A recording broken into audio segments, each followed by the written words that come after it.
Queridos hermanos, buenos días. Una vez más leyendo en presencia del Espíritu Santo en este hermoso cuadro del Divino Hijo de nuestro Padre Dios Todopoderoso, nuestro Señor y Salvador Jesús. Vamos a continuar con esta hermosa Biblia. Renovaré con su palabra escrita, pero antes vamos con el video 142, Proverbios 30:17, las palabras de Agur. Pero antes, una palabra, dice: haz algo. La fe sin obra está muerta. Santiago 2:26. La fe no es la creencia de que Dios hará lo que uno quiere. Querido hermano, la fe es creer que Dios hará lo que es correcto. Dios siempre está cercano y disponible. Solamente espera por tu toque. Así es que deja de saber. Demuestra tu devoción. Escribe una carta. Pide perdón. Bautízate. Da de comer al hambriento. Ora. Enseña. Ve. Haz algo que demuestre tu fe, porque la fe sin esfuerzo no es fe en lo absoluto. Dios, en su divina presencia, responderá. Nunca ha rechazado un gesto de fe genuino. Nunca, jamás. Continuamos con las palabras de Agur, Proverbios 30:30. Palabras de Agur, hijo de Jaquet, la profecía que dijo el varón a Itiel y a Aucar. Ciertamente más crudo soy yo que ninguno, ni tengo entendimiento de hombre, yo ni aprendí sabiduría, ni conozco la ciencia del santo. ¿Quién subió al cielo y descendió? ¿Quién encerró los vientos en sus puños? ¿Quién ató las aguas en un paño? ¿Quién afirmó los términos de la tierra? ¿Cuál es su nombre y el nombre de su hijo? ¿Sí sabes? Toda palabra de Dios es limpia. Él es escudo a los que en él esperan. No añadas a sus palabras para que no te reprenda y sea hallado mentiroso. Dos cosas te he demandado, no me las niegue antes que muera. Vanidad y palabra mentirosa aparta de mí. No me des pobreza ni riquezas, manténme del pan necesario. No sea que me sacie y te niegue y diga: ¿quién es Jehová? O que siendo pobre hurte y blasfeme el nombre de mi Dios. No acuses al siervo ante su Señor, no sea que te maldiga y lleves el castigo. Hay generación que maldice a su padre y a su madre no bendice. Hay generación limpia en su propia opinión, si bien no se ha limpiado de su inmundicia. Hay generación cuyos ojos son altivos y cuyos párpados están levantados en alto. Hay generación cuyos dientes son espadas y sus muelas cuchillos, para devorar a los pobres de la tierra y a los menesterosos de entre los hombres. La sanguijuela tiene dos hijas que dicen: dame, dame. Tres cosas hay que nunca se sacian, aún la cuarta nunca dicen basta: el Seol, la matriz estéril, la tierra que no se sacia de agua y el fuego que jamás dice basta. El ojo que encarnece a su padre y menosprecia la enseñanza de la madre, los cuervos de cañada lo saquen. y lo devoren los hijos del águila. Tres cosas me son ocultas, aún tampoco sé la cuarta. El rastro del águila en el aire, el rastro de la culebra sobre la peña, el rastro de la nave en medio del mar y el rastro del hombre en la doncella. El proceder de la mujer adúltera es así: come y limpia su boca y dice, no he hecho maldad.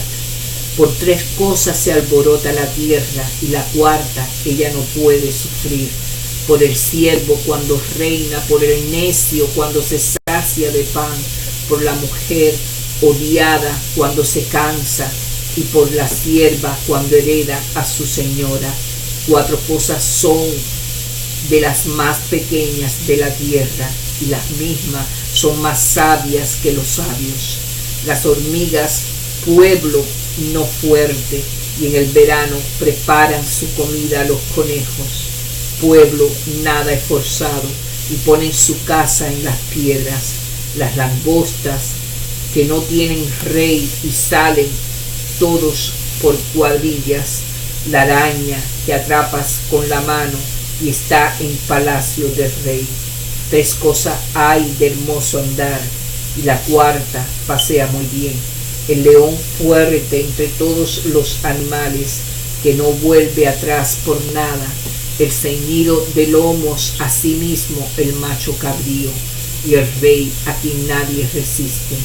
Si neciamente has procurado enaltecerte, o si has pensado hacer mal, por el dedo sobre tu boca ciertamente el que bate la leche sacará mantequilla, y el que recio se suena las narices sacará sangre, y el que provoca la ira causará contienda. Exhortación a un rey. 31.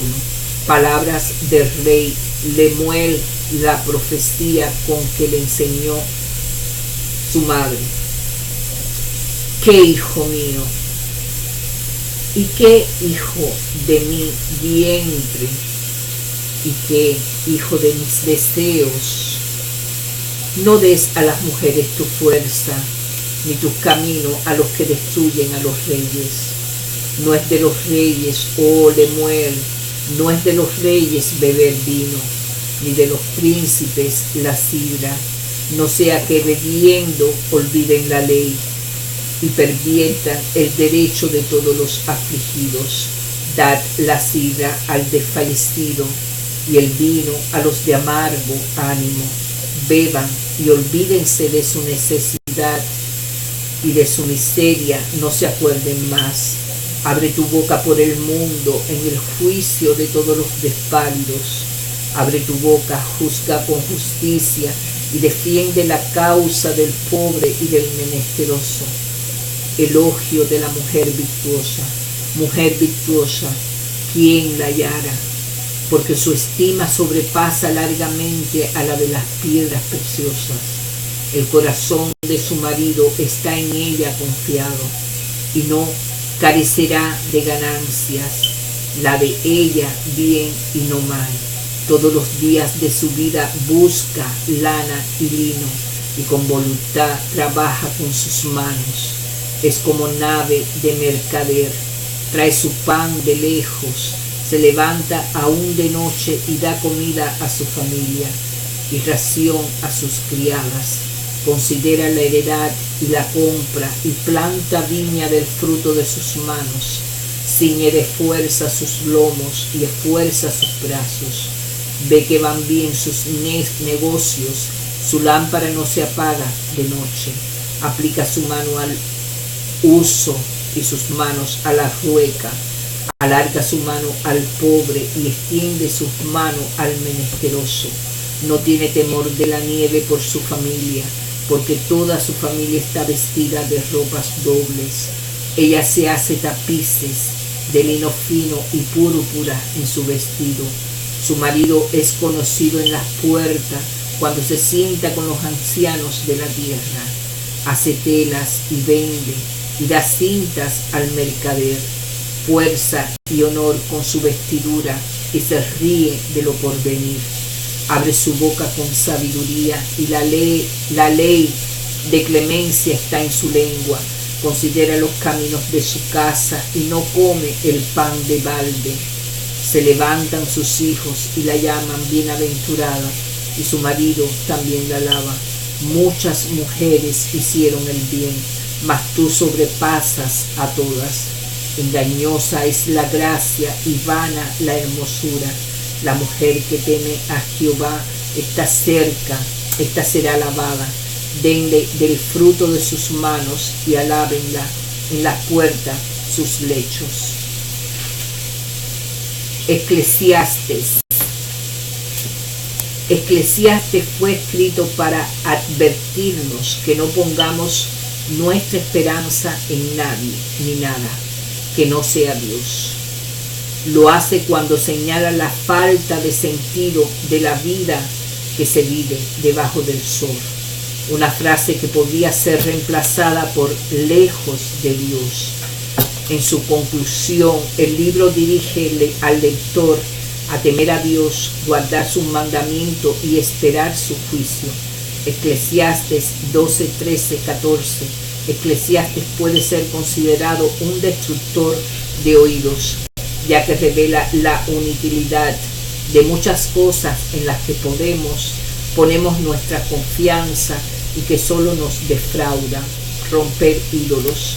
Juan Calvino describió con justeza a la mente humana como una fábrica de ídolos que constantemente eleva las cosas creadas a lugares de máxima importancia en nuestra vida. Romanos 1, 21, 25. Aquellas alrededor de las que planeamos nuestra vida, a las que dedicamos nuestra energía y que nos llevan a sacrificar otras cosas para lograrlas,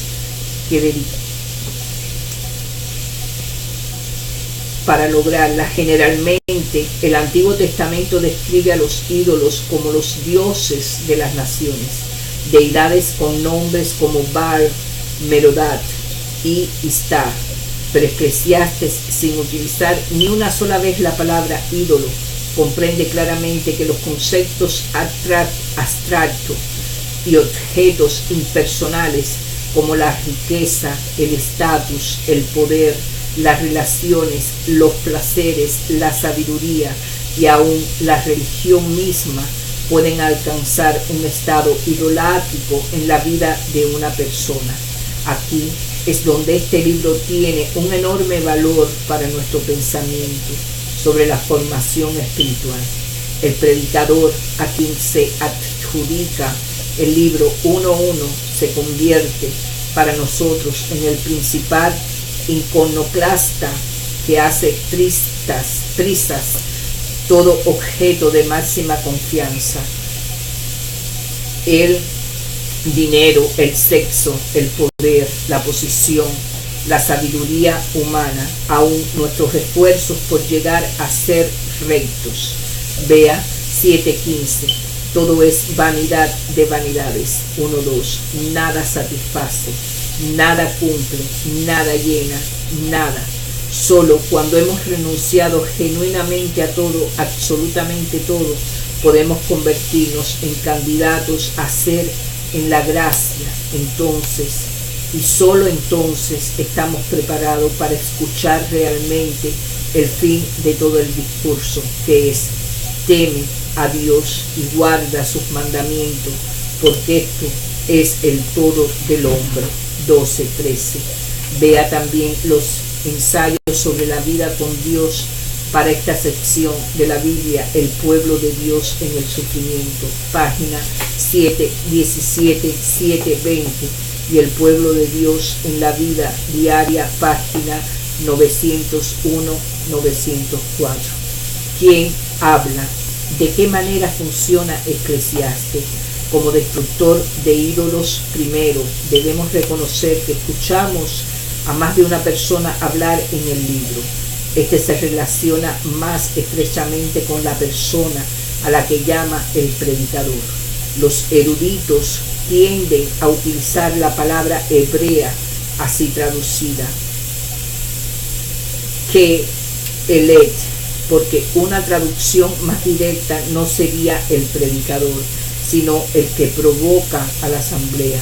Luego exploraremos la significación del nombre, pero por ahora veamos que el mismo comienzo a hablar en 1:12 y termina en 12:7, en realidad la apertura definitiva en 1:12 es la típica introducción de una autobiografía en el Oriente cercano, por lo que sería mejor considerar 1:12, 12:7 como la narración que el predicador hace de su peregrinaje espiritual en busca del sentido de la vida. Sus palabras están enmarcadas por las de un segundo maestro de sabiduría que habla del predicador en tercera persona. 1:1, 11, 12:8, 14.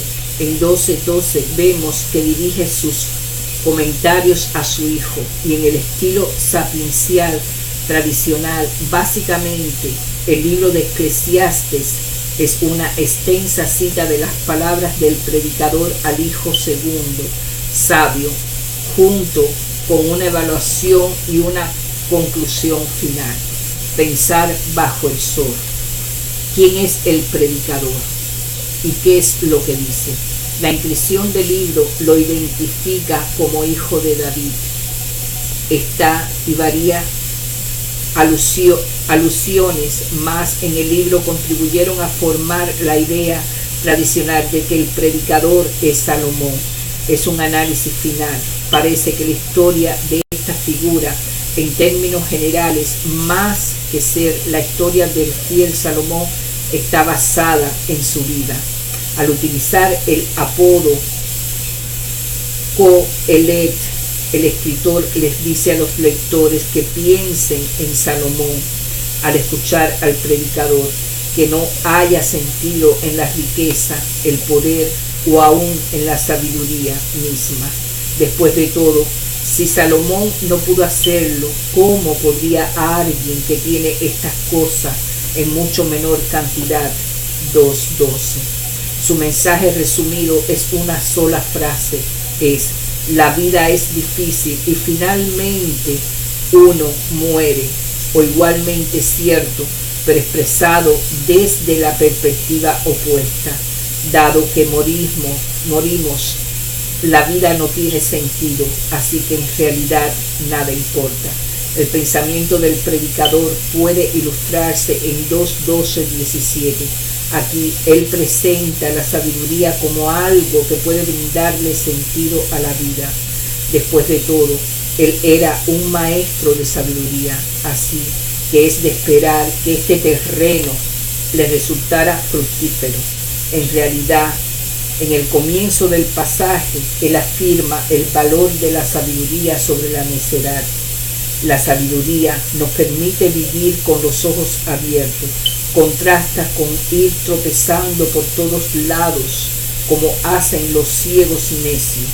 No obstante, en el versículo 14 recuerda la muerte les llega tanto a los necios como a los sabios. Así que el predicador ve que la sabiduría no tiene ventaja sobre la necedad en el largo plazo, por ello todo es vanidad.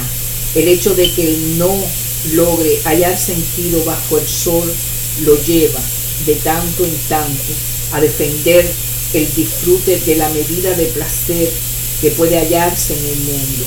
Al leer estos pasajes, que algunas veces son llamados textos carpe diem, aprovecha el día, porque nos animamos a extraer cualquier deleite que podamos obtener en la vida. 2:24, 26, 3:12, 14, 3:22, 5:18, 20, 8:15, 9:7, 10. Debemos, no obstante, escuchar un tono de resignación, aun cuando una persona puede encontrar tal deleite, y esto es bastante raro. El beneficio del gozo es borrar temporalmente el dolor perdurable, que es en realidad la vida 5:20. En otras palabras, es solo una inyección de analgésico para el alma.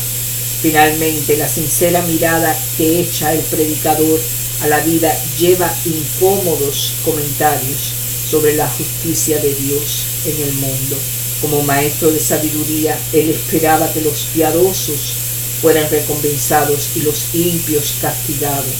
Pero en un texto como 7:15-18 se indica que no es esto lo que el predicador veía en el mundo. La falta adecuada retribución provocaba en él una actitud pesimista con respecto de la vida, escepticismo sobre el beneficio de un comportamiento recto. No seas demasiado justo. 7:16. Moverse arriba del sol. Este punto de vista es inesperado en la Biblia y ha llegado a muchos a cuestionar la inclusión del libro en el canon. No obstante, el segundo maestro anónimo ha reconocido justamente su importancia para la educación espiritual de su hijo. Después de todo, el predicador tiene razón. Debajo del sol la vida es difícil y cuando morimos se acaba la historia. Con sus muchas alusiones a Génesis 3, leemos correctamente el discurso del predicador como un reflejo verdadero de un mundo caído. Aún así, la conclusión del libro no se limita a confirmar el análisis de él, sino apunta más allá a lo que es verdaderamente importante.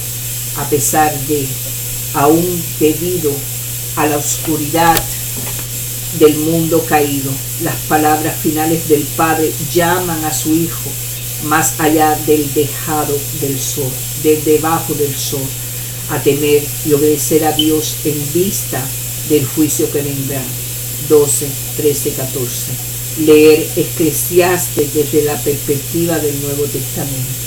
El Nuevo Testamento nunca cita o comenta explícitamente Eclesiastes. Sin embargo, es interesante leer este libro a la luz de los comentarios de Pablo en Romanos 8, 18, 25.